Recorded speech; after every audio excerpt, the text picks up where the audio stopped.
కల్నల్స్ కి పెద్దలకి అందరూ కూడా నమస్కారం.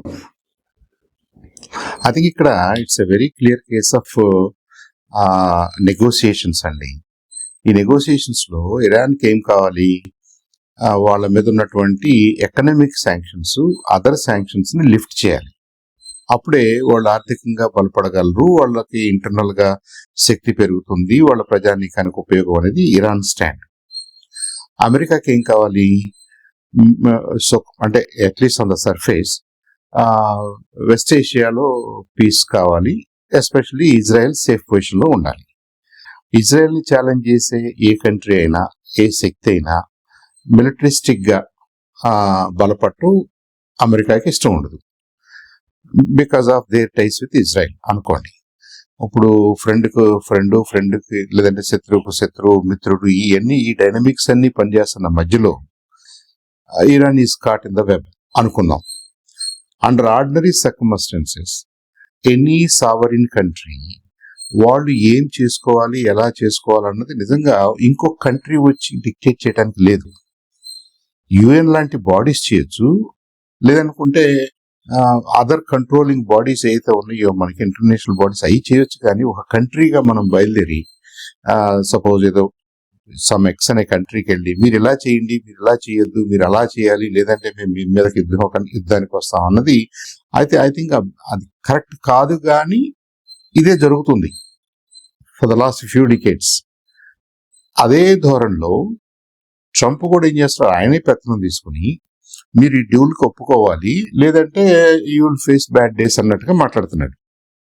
అది ఏ కంట్రీకి ఇష్టం ఉండదు, స్మాల్ ఆర్ బిగ్గర్ స్మాల్, వాళ్ళు ఏం చేయాలి, ఏదో కొంత రిటాలియేటరీ టోన్ లోనే మాట్లాడతారు. ఇరాన్ కూడా అదే చేస్తుంది. అయితే ఇందాక కల్లల్ రావు గారు అన్నట్టుగా అది మనకి సర్ఫేస్ మీద అలా కనిపిస్తుంది, because no country wants to go back just like that.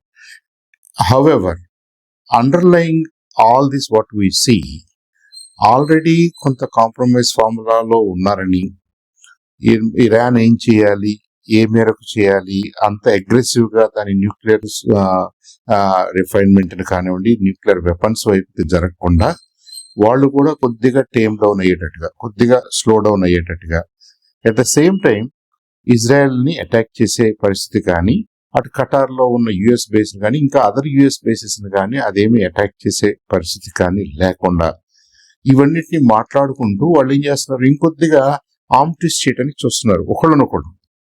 ఇప్పుడు యుఎస్ ఏమన్నా 2 వార్షిప్స్ అక్కడ పెట్టేసి we're ready to strike you అన్నట్టుగా చేస్తుంది.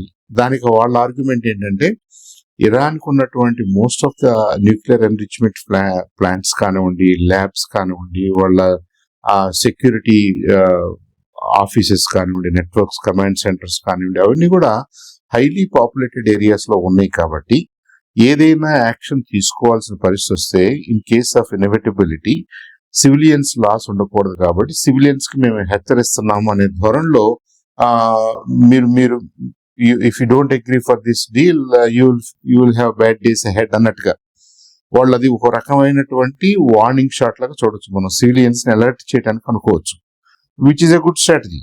ఎందుకంటే వీళ్ళు మరీ బ్లైండ్ గా ఓవర్ నైట్ వెళ్ళి ఏదో అటాక్ ఏదో చేసేసి ఎయిర్ ఫైర్ అంతా వాడేసి ఏదో చేస్తుంటే అది కరెక్ట్ కాదు కూడా.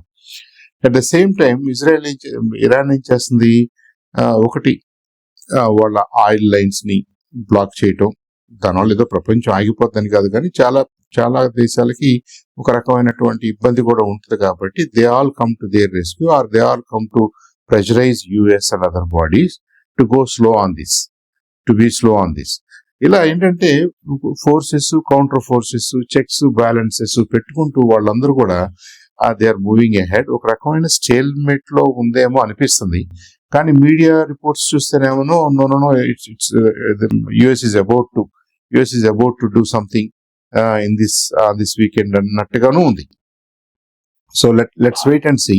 బట్ ఏదేమైనా కానీ మరీ అగ్రెసివ్ గా ఒక కంట్రీని డ్యామేజ్ చేయాలన్నంతగా యుఎస్ కూడా వెళ్ళకపోవచ్చు. At the same time Israel ని ఏదో టార్గెట్ చేయాలనో, యుఎస్ ఎయిర్ బేసెస్ ని టార్గెట్ చేయాలనో అన్నంతగా ఇరాన్ కూడా అలాంటి స్టెప్స్ తీసుకోదేమో. యుఎస్ లీడర్షిప్ వీక్ పొజిషన్ లోనే ఉంది, ఇరాన్ లో ఉన్న లీడర్షిప్ వీక్ పొజిషన్ లోనే ఉంది. ఓవరాల్ వరల్డ్ వచ్చేసి they are not ready for another show down.